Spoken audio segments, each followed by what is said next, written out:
So far we have been studying जो approaches है to international politics या जिनको हम कहते हैं कभी कभार थियरीज टू इंटरनेशनल पॉलिटिक्स हम वो स्टडी कर रहे हैं.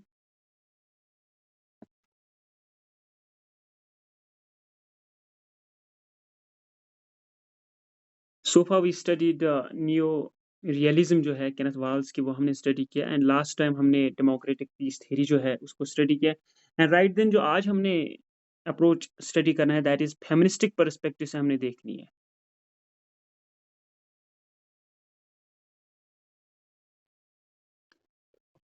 फेमिनिस्टिक पर्सपेक्टिव से हमने क्या देखनी है आईआर इंटरनेशनल रिलेशंस या इंटरनेशनल पॉलिटिक्स. और जहाँ तक फेमिनिस्टिक पर्सपेक्टिव की बात है before going to the feministic perspective we should know what feminism is. Feminism क्या है, सेक्स क्या है और जेंडर क्या है. फेमिनिज्म में हमेशा बात होती है जो फीमेल्स सबऑर्डिनेशन फेस करती है,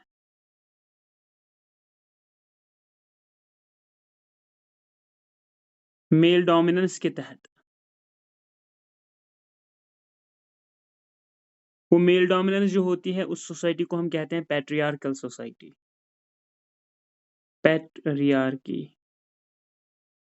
उस पैट्रियार्की सोसाइटी में फीमेल सबऑर्डिनेट मानी जाती है और फीमेल पे जो डोमिनेंस रहती है वो मेल की रहती है. तो वहां पे फीमेल्स की जो राइट्स होते हैं उनकी विंडिकेशन होती है, उनकी वायलेशन होती है. तो वो बहुत सारी प्रॉब्लम्स वहां फेस करती है, चाहे वो डोमेस्टिक प्रॉब्लम्स हो या पब्लिक सेक्टर में वर्किंग जो ऑफिस है वहां पे प्रॉब्लम्स हो. ये सारी चीजें आती है वायलेशंस में जो फीमेल राइट्स होते हैं. तो इन्हीं वायलेशन जो ये जितनी भी राइट्स होते हैं उन राइट्स के लिए वो उन राइट्स के हक में वो आवाज उठाती हैं, मोमेंट्स लगाते हैं, मोमेंट्स चलाते हैं, कैंपेन्स चलाते हैं. तो वो आते हैं वो मोमेंट्स फेमिनिज्म में. और यहाँ पर ये डिमांड क्या करते हैं इस फेमिनिज्म के दौरान, वो डिमांड करते हैं इक्वालिटी. उस इक्वालिटी को हम कहते हैं जेंडर जस्टिस. अब यहाँ पर जो सेक्स है ये बायोलॉजिकल टर्म है. मेल कौन है, फीमेल कौन है, सो ये बायोलॉजिकल टर्म है, मेल कौन है, फीमेल कौन है. But when we are talking about gender, तो जेंडर जो है ये एक सोशल टर्म है. तो जो फेमिनिज्म की बात होती है ये वो मोमेंट होता है जहां पर जो फीमेल्स चलाती हैं so that to maintain equality between the two sexes, so that to maintain gender justice as well. अब यहाँ पर जो अप्रोच है इंटरनेशनल पॉलिटिक्स में हमने पढ़ना है फेमिनिस्टिक पर्सपेक्टिव से. लेकिन बहुत सारी जो फेमिनिस्टिक पर्सपेक्टिव में फेमिनिस्टिक जो थिंकर्स आए हैं, चाहे वो मैरी वॉलस्टोनक्रॉफ्ट हो. मैरी वॉलस्टोनक्रॉफ्ट ये तो थॉट में आती है, पॉलिटिकल थॉट में आती है. इसने फेमिनिज्म की बात की है. बेटी फ्रेडॉन हो, ये भी फेमिनिज्म में आती है. विल किमलिका ये भी आती है फेमिनिज्म में. टिकनर वो भी आती है इसमें. कार्ल पेटमैन, साइमन डिबियर ये भी आती है. लेकिन यहाँ पे जो हमने जिसका पर्सपेक्टिव पढ़ना है, जिसका भी यहाँ पे हमने जो फेमिनिस्ट के अप्रोच में पढ़ना है वो है सिंथिया एनलो. सिंथिया एनलो. तो सिंथिया एनलो का पर्सपेक्टिव हमने यहाँ पे पढ़ना है जो फेमिनिस्टिक पर्सपेक्टिव है इंटरनेशनल रिलेशंस के लिए. Before going to Cynthia Enloe perspective let us see feminism.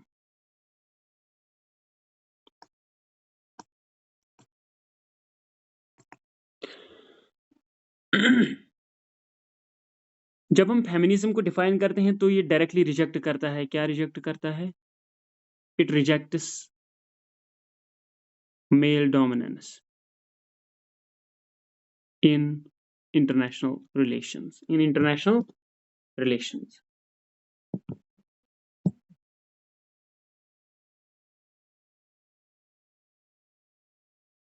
और दूसरी चीज वो करते हैं वो इक्वालिटी की बात करते हैं.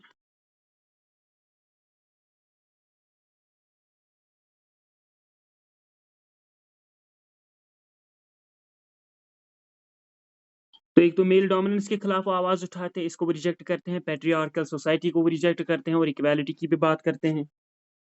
इसके साथ-साथ जो ये फेमिनिज़्म है, अगर हम इसको देखेंगे बहुत सारी बुक्स में जब हम देखते हैं, तो इसकी सिर्फ़ एक डेफ़िनिशन नहीं है, बहुत सारी डेफ़िनिशंस इसकी है लाइक जो फेमिनिज़्म है, it is a female movement and concerned with equality, justice,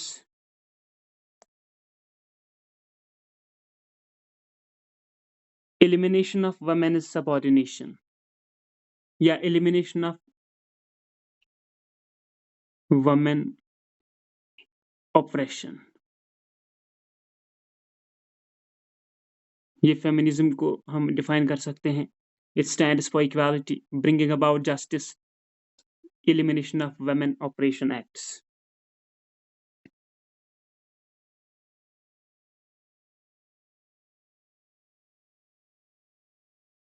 और इंटरनेशनल पॉलिटिक्स में मोस्टली इस फेमिनिज्म की बात जो हुई है वो 1980s के बाद हुई, वो 1980s के बाद हुई। अब इंटरनेशनल पॉलिटिक्स में ये फेमिनिज्म क्यों इम्पोर्टेंट है? क्योंकि अगर आपने देखा होगा जो वर्ल्ड वार सेकंड हुई, वर्ल्ड वार सेकंड में जापान के 2 बड़े शहरों पर 2 एटम बम्स दागे गए, 2 एटॉम बम्स। उनका नाम क्या था? Little boy plus fat man. ध्यान देना इधर। जापान के 2 बड़े शहरों पर 2 एटम बम डाले जाते हैं। एक का नाम है लिटिल बॉय, दूसरे का नाम है फैट मैन। अब यहाँ आप देखिए एटम बम्स के नाम क्या रखे गए? Little boy, fat man. अब यहाँ पर बॉय है, यहाँ पर मैन है। ये दोनों कौन सा सेक्स है? मेल।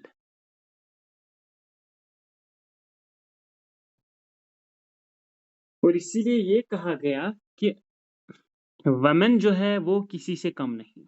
तो यहाँ पर वो प्लेन जिसने इन एटम बम्स को लिया जापान के 2 बड़े शहरों पे ड्रॉप करने के लिए, उसका जो उस प्लेन का जो पायलट था, पायलट की मॉम का नाम जो था वो था इनोला गे। इनोला गे, तो ये फीमेल थी। एटम बम्स के नाम रखे गए लिटिल बॉय, फैट मैन। और यहाँ पर ये कहा गया फेमिनिज्म को इंटरनेशनल सेक्टर में प्रमोट करने के लिए उस प्लेन को नाम रखा गया था पायलट की मॉम पर, और पायलट की मॉम का नाम था इनोला गे। याद रखना है। ये वर्ल्ड वार 2 की बात है, 2 एटम बम्स और कैरियर प्लेन की बात है। अब ये जो सिंथिया एलोन है, इसकी जो feministic theory of international politics है, ये क्यों वजूद में आती है? पहली बात, फेमिनिस्ट्स जो है ये किस चीज़ में बिलीव करते हैं, किस चीज़ पर ये यकीन करते हैं? ये इस चीज़ पे यकीन करते हैं कि जो वुमेन होती है, उसको साइडलाइन किया जाता है कंप्लीटली।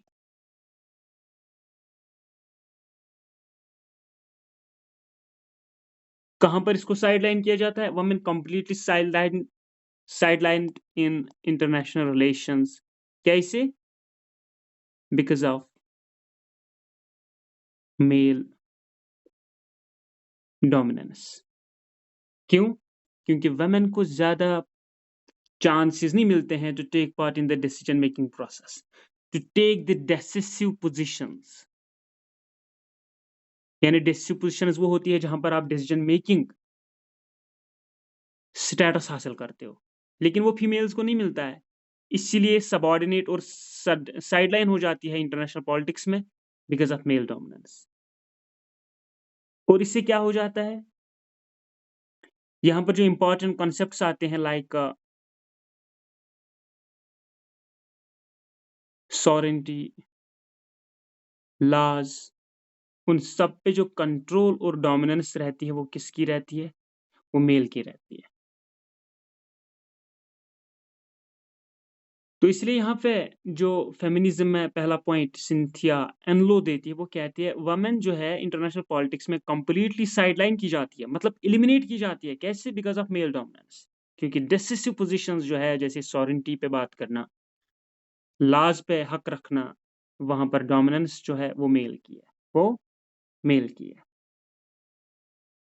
इसीलिए जो फेमिनिज्म है इसका मेन जो फोकस है वो क्या है? आपने एड्रेस कौन सी खामियां करनी है? You have to address inequalities between two sexes. You have to address inequalities between two sexes. You have to maintain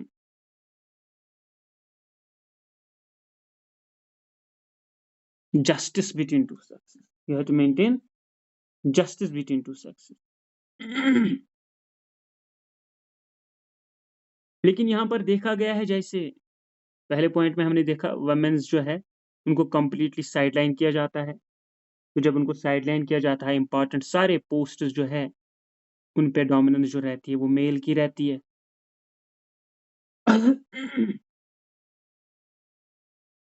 और दूसरी चीज ये है, इंटरनेशनल पॉलिटिक्स में जो हायर वैल्यूज है, higher values, higher post, qualities, वो सारी किनको दी जाती है? वो मेल्स को दी जाती है रादर देन फीमेल्स। वो मेल्स को दी जाती है वो हायर वैल्यूज या हायर क्वालिटीज। इससे क्या हो जाता है? इससे वजूद में आती है gender hierarchy.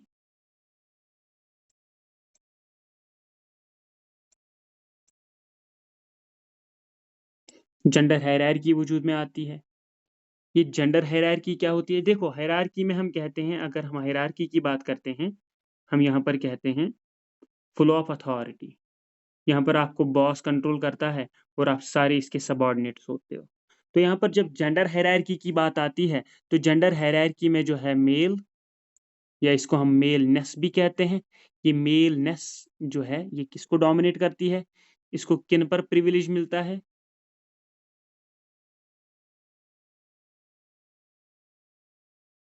Over females. So masculinity is getting the privilege and preference over the females. So maleness dominate हो जाती है फीमेलनेस पर जब हम जेंडर हायरार्की की बात करते हैं। इसीलिए अब यहाँ पर सिंथिया एनलो की बात क्यों है? क्योंकि सिंथिया एनलो ने एक सेमिनार चल रहा था 1988 में। ये सेमिनार कहाँ पे था? नाम तो आपने सुना होगा, London school of economics. London school of economics 1988 में सेमिनार था, और सेमिनार का टॉपिक क्या था? Gender and international relations. Gender and international relations. और ये वो सेमिनार है जो एक हिस्टोरिकल बुक यहाँ पर प्रेजेंट की सिंथिया एनलो ने। इस सेमिनार में सिंथिया एनलो थी, सिंथिया एनलो, और उन्होंने यहाँ पे जो अपनी फेमस बुक थी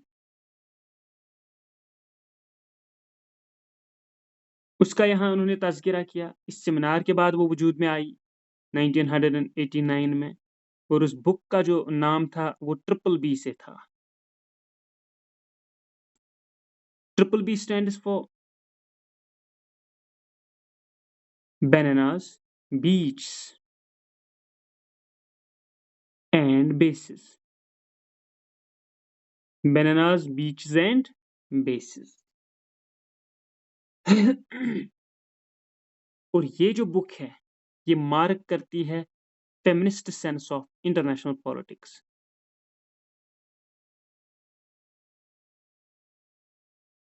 या feminist sense of international relations. ये बुक पब्लिश हुई 1989 में, triple B, bananas, beaches and basis.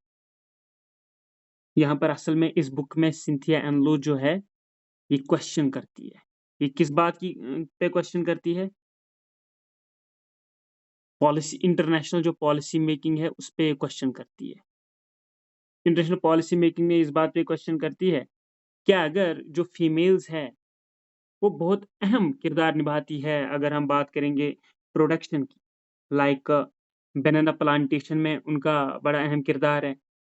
तो बनाना प्लांटेशन में अगर उनका किरदार अच्छा है, बनाना को वो प्लांट करते हैं एग्रीकल्चरल यील्ड में, लेकिन जब इसी बनाना को इंपोर्ट एंड एक्सपोर्ट की बात आती है तो उन फीमेल्स से बात नहीं की जाती है।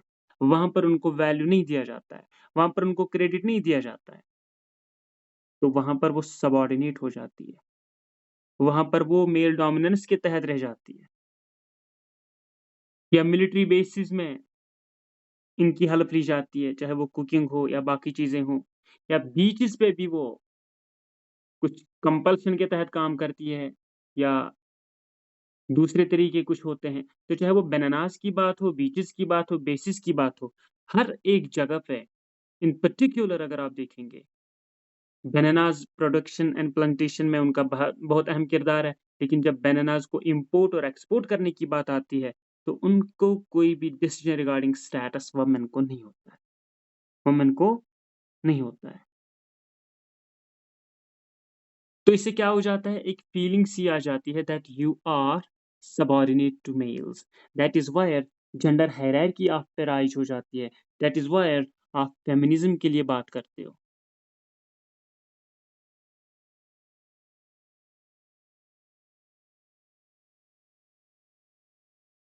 इसीलिए फिर जो कॉन्टेक्स्ट है इनोला गे का, वो वहां पर एक ऐलान करती है। वो कहती है डायरेक्टली, जो फेमिनिस्ट स्कॉलर्स है इंटरनेशनल रिलेशंस में, वो कहते हैं लाइक सिंथिया एनलो यहाँ पे अपना ये पॉइंट रखती है इसी बुक में, ट्रिपल बी में। ये ट्रिपल बी सबसे पहले रिप्रेजेंट किसको करती है? ये रिप्रेजेंट करती है feminist sense of international politics या feminist sense of international relations. और यहाँ पर वो क्वेश्चन रेज करती है। इनोला जो है, Cynthia Enloe raises a question here. और ये क्वेश्चन क्या होता है? Where are the women? Where are the where are the women? ये क्यों कहती है where are the women? Because it was observed, it was found, it was realized that women जो है, दे आर मिसिंग। ये कहाँ से गायब है? गर्भ से गायब तो नहीं है। Women are missing from decisive positions, from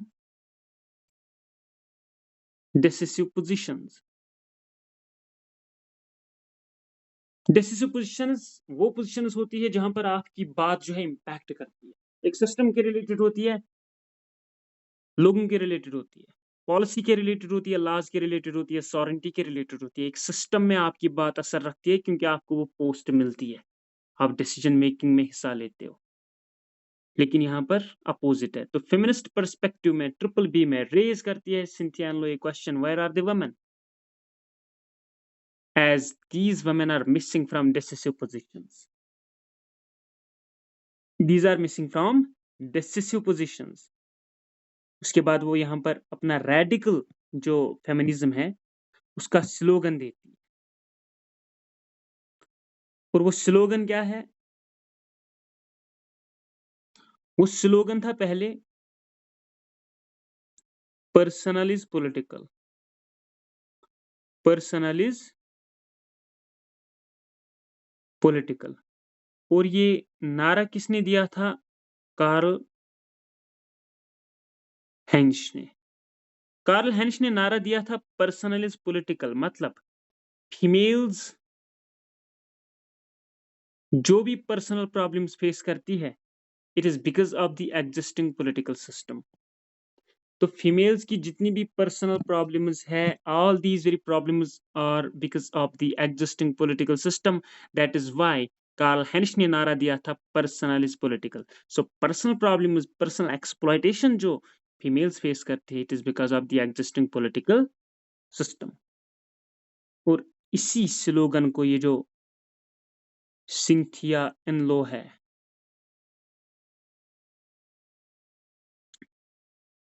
Cynthia इनलो जो है वो इसी स्लोगन को लेती है और अपनी रेडिकल, क्योंकि वो रेडिकल फेमिनिस्ट थी,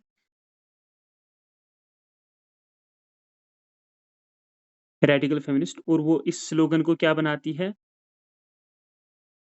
पॉलिटिकल तो था ही, वो कहती है personal is now international.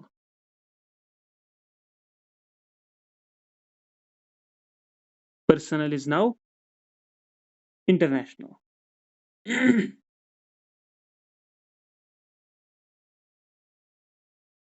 That means अगर यहाँ पर कार्ल हेनिश कहती थी पर्सनल इज पॉलिटिकल, तो females are facing personal problems, exploitation because of the political system, and now at the international level, females are facing political problems because of the international relations, and those very international relations where there is male dominance, where there is male dominance। तो male dominance इस पूरी international politics में है, इसीलिए females through out the world face करती है personal problems.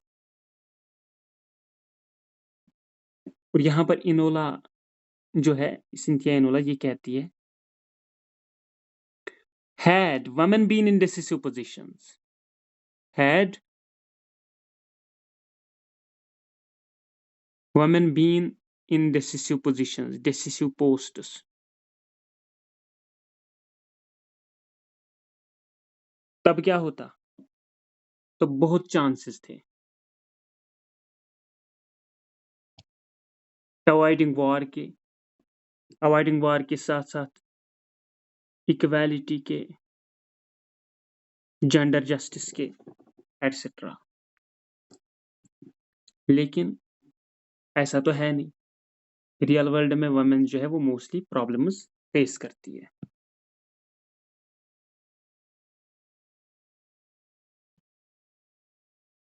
तो इस तरह से जो सिंथिया इनोला है ये रेडिकल फेमिनिस्ट है और ये स्लोगन देती है personal is international. That means female जो पर्सनल प्रॉब्लम्स फेस करती है because of the existing international system, because of the existing international system. So feminist theories of international politics जो है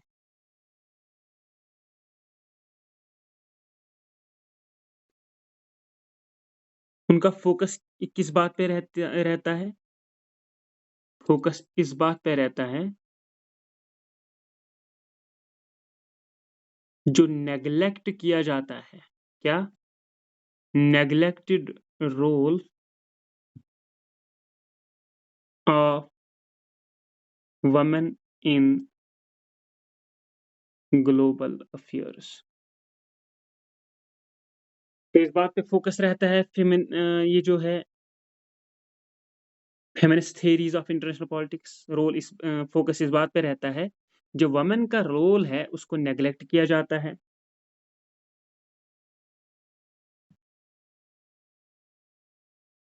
तो बहुत सारे इश्यूज जो आईआर में आते हैं,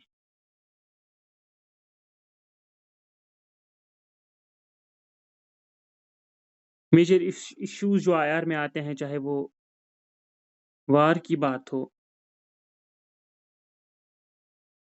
सिक्योरिटी की बात हो, पीस की बात हो, पावर कोऑपरेशन की बात हो, या इसके साथ साथ फॉरेन पॉलिसी की बात हो, ये सारे इंपॉर्टेंट पॉइंट्स जो है यहाँ पर अगर आप थ्रू आउट द वर्ल्ड देखेंगे तो मोस्टली जो डोमिनेंस है वो कौन सी डोमिनेंस है, वो मस्कुलाइन डोमिनेंस है, मतलब मेल डोमिनेंस है वो। या मिलिट्री की अगर बात करेंगे तो मोस्टली इन सभी चीजों में मेल डोमिनेंस है, मस्कुलाइन डोमिनेंस है।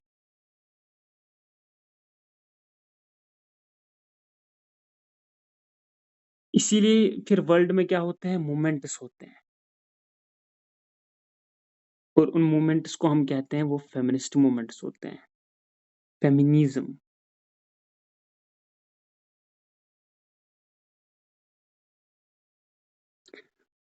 लेकिन यहाँ पर जो हमने इन पर्टिकुलर किसी का पर्सपेक्टिव लिया तो वो था सिंथिया एनलो का। तो सिंथिया एनलो यही कहती है जो फीमेल्स होती है, जो फेमिनिस्ट्स होते हैं, वो इस बात पे यकीन रखते हैं कि जो फीमेल्स होती है इनको साइडलाइन किया जाता है, बड़े-बड़े पोस्ट जो डेसिसिव डिसीजन मेकिंग या डेसिसिव पोस्ट होते हैं लाइक सॉवरेनिटी एटसेट्रा पे हक बात करने का, वो सिर्फ़ और सिर्फ़ मेल्स को दिया जाता है। और जो इम्पोर्टेंट क्वालिटीज़, हायर वैल्यूज़ होते हैं, वो भी मेल्स को दिए जाते हैं, तो वहाँ पर भी जो है फीमेल्स फेस करती है टर्ब्यूलेंस, फीमेल्स फेस करती है ऑपरेशन, एक्सप्लॉइटेशन। और जहाँ पर फीमेल्स आपकी इकोनॉमी में मदद देती है, आपको फ्री टाइम देते हैं क्योंकि वो आपकी बाकी चीज़ें करते हैं, तो आपको फ्री टाइम मिलता है सोचने का, फिर भी आप उनको वैल्यू नहीं देते हो। या वो प्लांटेशन में आपकी मदद करते हैं, मोस्टली बेसिक स्टोन वही है प्लांटेशन में लाइक बनानाज़, लेकिन जब बनानाज़ को इम्पोर्ट-एक्सपोर्ट की बात आती है, तब उनसे पूछा भी नहीं जाता है। तो ये वो चीज़ें हैं जहाँ पर फिर फीमेल जो है मूवमेंट्स करते हैं in the form of feminism. और इस फेमिनिज़्म के रिलेटेड अगर हम देखेंगे, ए.जी. टिकनर भी है, सिंथिया एनलो है, पेटमैन है, मैरी वॉलस्टोनक्राफ्ट है, बेटी फ्रेडान है, साइमन डिबोर है। साइमन डिबोर ने जो बुक लिखी है उसका नाम है सेकंड सेक्स। बेटी फ्रेडान ने जो इम्पोर्टेंट बुक लिखी है उसका नाम है फेमिनाइन मिस्टीक। ये बहुत इम्पोर्टेंट बुक है क्योंकि इस बुक में बेटी फ्रेडान कहती है फीमेल्स बहुत सारी प्रॉब्लम्स फेस करती है और वो फीमेल किस-किस प्रॉब्लम को हाइलाइट करे। इसलिए वो यहाँ पर एक सेंटेंस लिखती है, प्रॉब्लम्स विद नो नेम। तो ये बेटी फ्रेडान लिखती है फेमिनाइन मिस्टीक में कि फीमेल्स डोमेस्टिक या बाकी जगहों पर जो प्रॉब्लम फेस करती है वो सोसाइटी में हाईलाइट नहीं कर सकते, लिहाजा इन्होंने यहाँ पर सेंटेंस यूज किया है फेमिनाइन मिस्टीक में, प्रॉब्लम्स विद नो नेम। तो साइमन डिबॉयर की बुक है सेकंड सेक्स, मैरी वॉलस्टोनक्राफ्ट की बुक है in vindication to the rights of women, और यहाँ पर जो है सिंथिया एनलो, इसने दी है मास्टरपीस 1989 में, that is triple B, bananas beaches and bases. इन तीनों जगहों पर जो बेसिक रोल निभाती है वो फीमेल है, लेकिन एट द एंड उनसे पूछा नहीं जाता है, तो वहां पर उनको साइडलाइन किया जाता है। सो मोस्टली ये जो फेमिनिस्टिक पर्सपेक्टिव इंटरेस्ट पॉलिटिक्स है, इसमें ज्यादातर यही देखा जाता है जैसे कि फेमिनिज्म में होता है नेग्लेक्टेड रोल ऑफ वुमेन देखा जाता है इंटरनेशनल अफेयर्स में। बहुत सारे इश्यूज है, चाहे war, security, peace, power, cooperation, foreign policy, propaganda, diplomacy etcetera या मिलिट्री। यहाँ पर मोस्टली जो डिसिसिव है, decision making power and majority वो मस्कुलाइन की है, मेल्स की है, तो यहाँ पर फीमेल साइडलाइन किए जाते हैं। इसीलिए फिर ये मूवमेंट्स करते हैं, फेमिनिस्ट मूवमेंट्स करते हैं, और इन मूवमेंट्स का जो मकसद होता है वो यही होता है, मेंटेन हो जाए क्या, जेंडर जस्टिस, इक्वालिटी, और एक्सप्लॉइटेशन और ऑपरेशन जो है वो कंट्रोल हो जाए, वो रुक जाए। तो ये सब कुछ आते हैं, ये सारे पॉइंट्स जो है इन जनरली आते हैं फेमिनिस्टिक पर्सपेक्टिव में, जो कि इंटरनेशनल पॉलिटिक्स के लिए है।